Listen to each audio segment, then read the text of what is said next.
გამარჯობათ მეგობრებო, მე სანდრო ვარ, დღეს ჩემს სახელოსნოში ვარ და დღევანდელი ვიდეო შეეხება იმ საფრთხეებს, რაც მოაქვს სოციალურ მედიაში ძალიან გავრცელებულ ვიდეოებს თემაზე DIY, ანუ do it yourself, გააკეთე შე თვითონ და კონკრეტულად იმას, რომ ესეთი ვიდეოები როგორც წესი არაპროფესიონალურია, ხშირ შემთხვევაში სპეციალურად არის ჩაწერილი არასწორი ინფორმაციით, რაც იწვევს ბევრი კომენტარების წერას, იმ ადამიანების მიერ, ვინც იცის რა ხდება და რეალურად აი კომენტარებზე, ნებისმიერ კომენტარებზე ნადირობას მისთვის არის ეს ვიდეოები ჩაწერილი.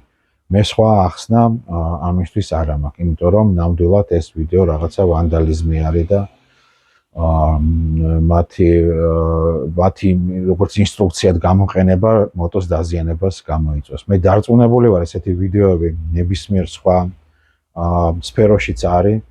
ალბათ განსაკუთრებით ეს არის სამედიცინო სფერო, ხო, მილიონი ვიდეო არის, 10,000 ვიდეო შეიძლება ალბათ დღეში იწერება სხვადასხვა სამედიცინო პრაქტიკებზე და როგორ უმკურნალოთ საკუთარ თავს, ბევრგან ალბათ ერთ და იგივე არხზე ერთმანეთს გამომრიცხავი ვიდეოები იწერება, ნებისმიერი რამე, რაც გამოიწვევს ყურადღებას და გაზდის ნახვებს მაგ ვიდეოზე.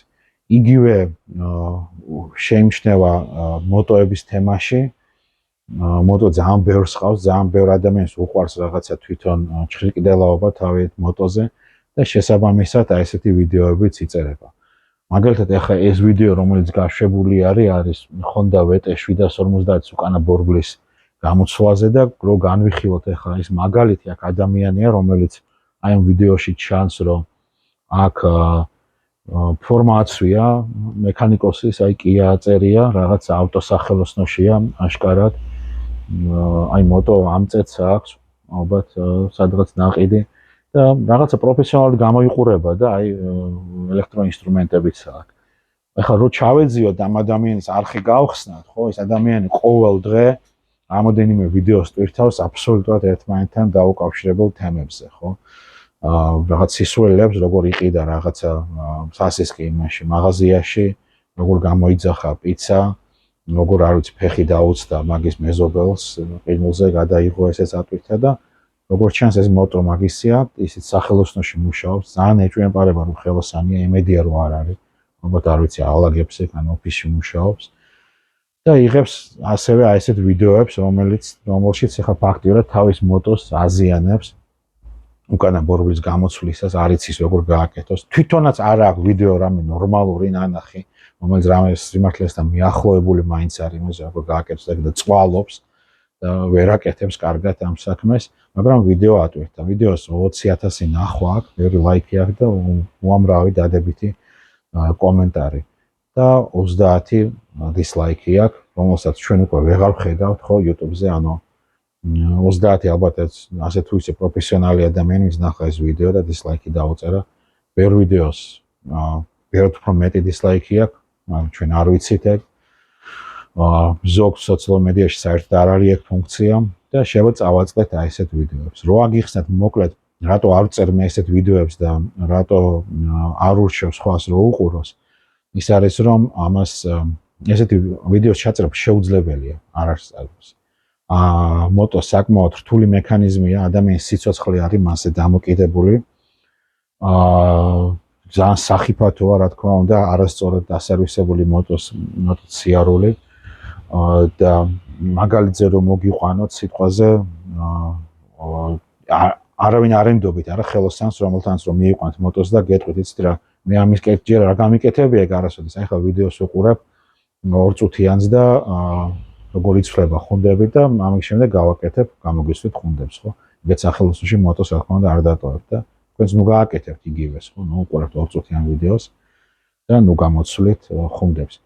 საერთოდ როცა ნახოთ რომ ხელოსანი, რამე სხვა პროფესიის ადამიანი რაღაცას ძალიან ადვილად აკეთებს, ეს არ ნიშნავს რომ ეს ადვილად გასაკეთებელი საქმეა, საერთოდ იმას ნიშნავს რომ კარგი ხელოსანი ან სპეციალისტია თავისი საქმის, ხო? ექიმთან როცა მიდიხარ და ექიმი წუთნახევარში გისვათ დიაგნოზს სწორს და მკურნალობას ეს არ ნიშნავს, რომ 10 წუთში შეგვიძლია ვისწავლოთ ჩვენს აი ესე დიაგნოზის დასვა აი ამ კონკრეტულ შემთხვევაში, ხო? მექიმ 10 წელი ისწავლა, მე 10 წელი კიდე გამოცდილება დააგროვა და შემდეგ უკვე მას ექიმი ეწოდება და შეუძლია ეგეთი რაღაცა გააკეთოს. ესეთი ექსტრემალური არ არის მოტო, მაგრამ შეიძლება უფრო ექსტრემალურიც იყოს, ხო? ანუ ორივე შემთხვევაში პროფესიონალის, ანუ ვინც იძახის პროფესიონალად ამ სერვისში თანხას იღებს, რაც ხშირად ერთმანეთს არ უდრის.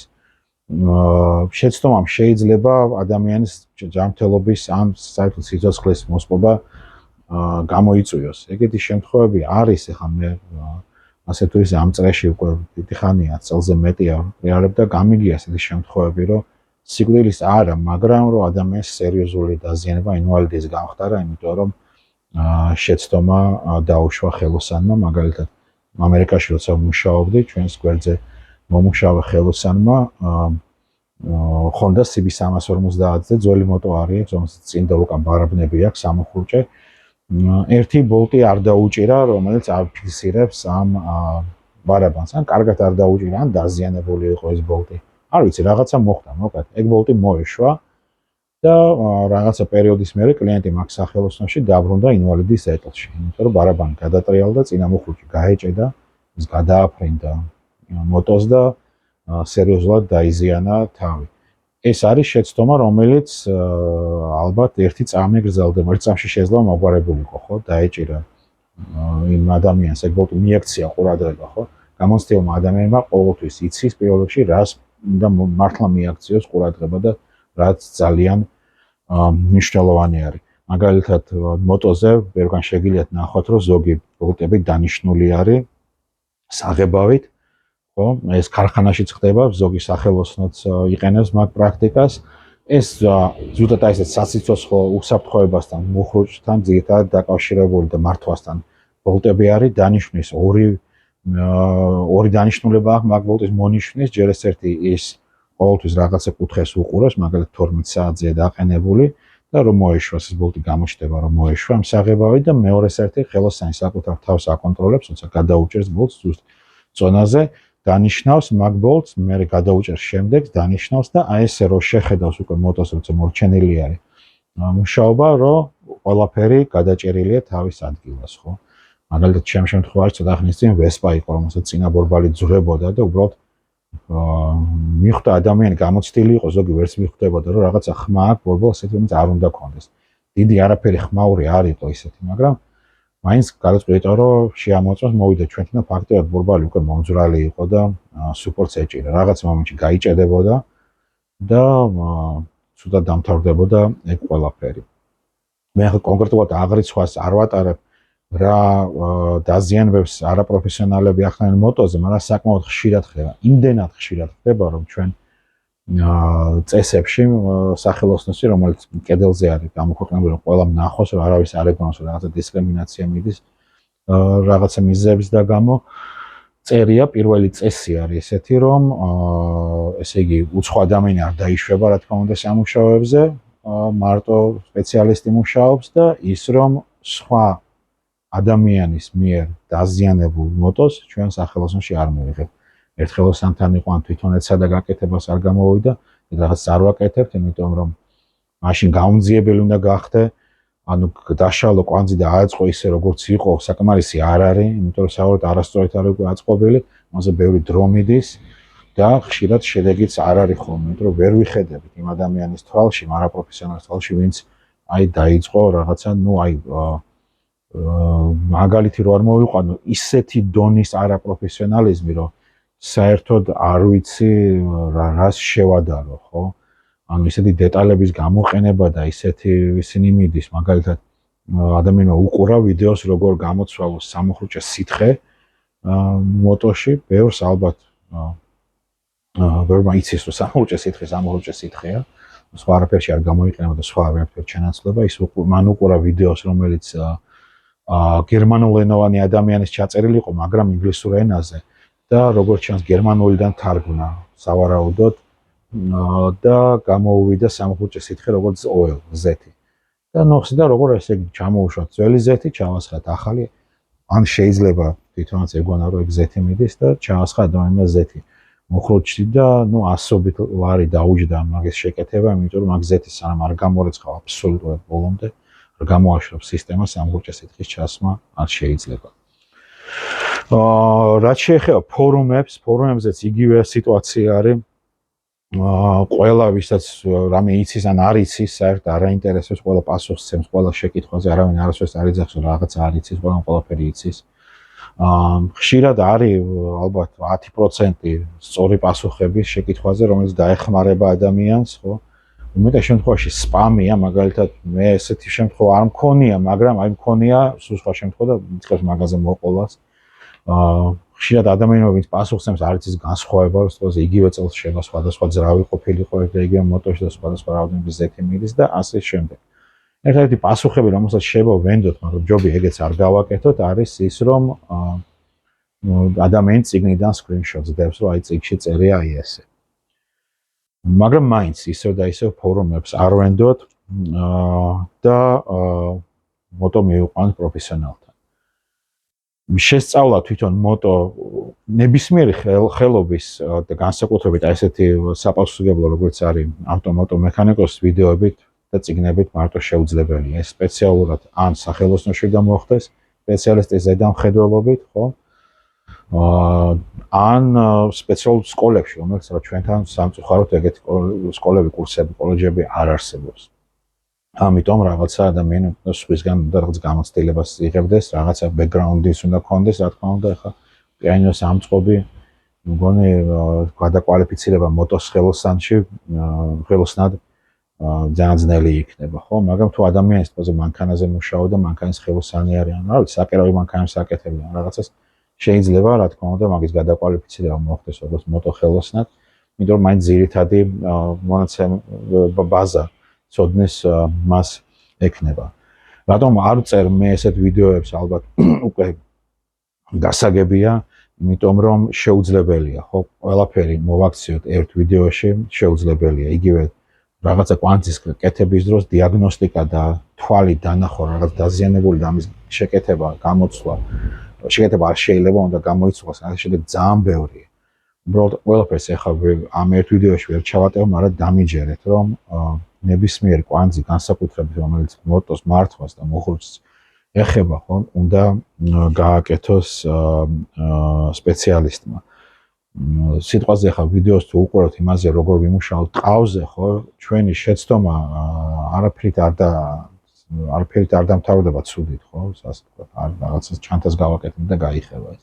მოტო სულ სხვა ამბავია.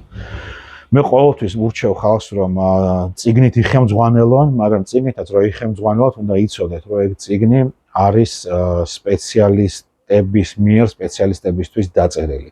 ანუ იგულისხმება, რომ ეს ადამიანი ამ სფეროში მუშაობს, მაგრამ ამ მოტოსთან მივიდა პირველად და როგორ შეასრულოს სამუშაოები ამ მოტოზე წიგნში არის მოცემული. ცოტა მაგაზე უფრო მეტიც რა თქმა უნდა, ხო, მაინც რაღაცა ნიუანსი არის, რომ შეიძლება არა სპეციალისტმა წაიკითხოს, მაგრამ ტექნიკური წიგნები ძალიან მცირე ინფორმაციას იძლევა, ხო? ერთი სურათი არის და ერთი აბზაცი ტექსტი თვითონ იმაზე. მან და არ წერია, ვიცით რა, ბორბალს რო ხსნით, ხო, როგორ მოხსნათ და მივაყენოთ ბორბალი. კარგი, ძალიან მარტივად არის მოხსნით. მოხსენით და მივაყენოთ ბორბალი. არ წერია, რომ ბორბალს რომ მოხსნით, აუცილებლად საკისრები ნახოთ, ხო? თუ სპიცებზე არის ბორბალი, სპიცებით შევამოწმოთ, ხო? თუ რაღაცა ხმა ტრიალის დროს მივაქციოთ ყურადღება, სამუხრუჭე დისკი თუფერი აქვს შეცვლილი, მივაქციოთ ყურადღება, ხო? ეს არ არის აღწერილი იმ თავში, სადაც წერია, რომ როგორ გამოცვალოთ ბორბალი. მთელი წიგნი წავიკითხოთ, ხო? რომ მივიდეთ ამ მოტოსთან სამუშაოდ, რომ ყველა ნიუანსი უნდა ვიცოდეთ. მარტივი გამოსავალი ვიდეოების ყურებით არ არსებობს სამწუხაროდ. და მე ვერანაირ რჩევას ვერ მოგცემთ, მაგალითად, როგორ იმუშაოთ საკუთარ მოტოზე, ფაქტიურად, აი ძალიან ვცდილობდი რაღაცა ვიდეო გამეკეთებინა, მაგრამ მაინც შემოვიფარგლები ვიდეოთი, როცა ადამიანს მომხმარებელს, როგორც მომხმარებელს მივაწვდი ინფორმაციას, რაც მომხმარებელმა უნდა იცოდეს, ხო, სიტყვაზე ვიდეო გვაქვს, როგორ ვაკონტროლოთ ზეთის დონე, ხო, ეს მომხმარებელმა უნდა იცოდეს.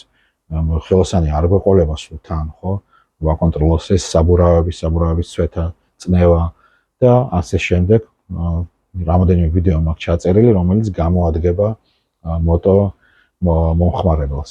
მაგ ვიდეოებშიც როგორც წიგნში ცოტა ვცდები რა თქმა უნდა ამას, ცოტა ზედმეტ ინფორმაციასაც ვაწვდი, იმ შემთხვევაში თუ ადამიანი უფრო დაინტერესებული არის ამ თემაში, უფრო მეტი უნდა იცოდეს, ვიდრე საერთოდ motor მომხმარებელმა. ამიტომ ვიდეოები ცოტა უფრო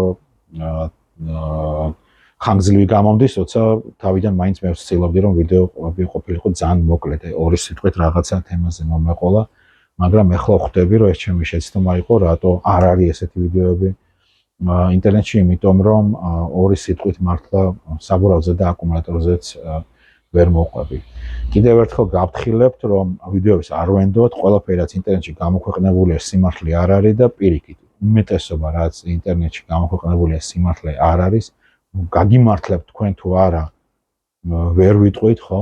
იგივე ექიმის დიაგნოზს რო შევადაროთ, რო გითხრან, აი ეს ექიმი არის, რომელიც 10-დან 2 დიაგნოზს აი ზუსტად სწორედ სვავს და ადამიანს გადაარჩენს, მაგრამ 8 არასწორია.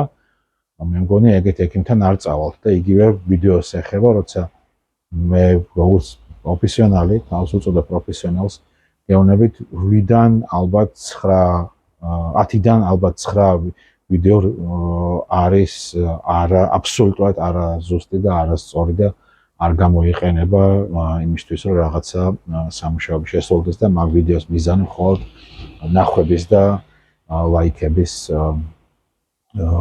დაგროვება არის და დარწმუნებული ვარ, სხვადასხვა პროფესიაში ხალხი ექიმებიც წერენ ესეთ ვიდეოებს და სხვა პროფესიის ხელოსნები, მანქანის ხელოსნები, ალბათ ველოსიპედის ხელოსნებიც წერენ ესეთ ვიდეოებს, როცა ხალხს აფრთხილებენ, რომ არ დაუჯეროთ ყველაფერს, რაც ინტერნეტში არის და მეც აი ხა ჩემი ჯერი მოვიდა და გავთხილებთ, რომ ვიდეოებში, რომელშიც გეუბნებიან, როგორ შეაკეთოთ თქვენ თვითონ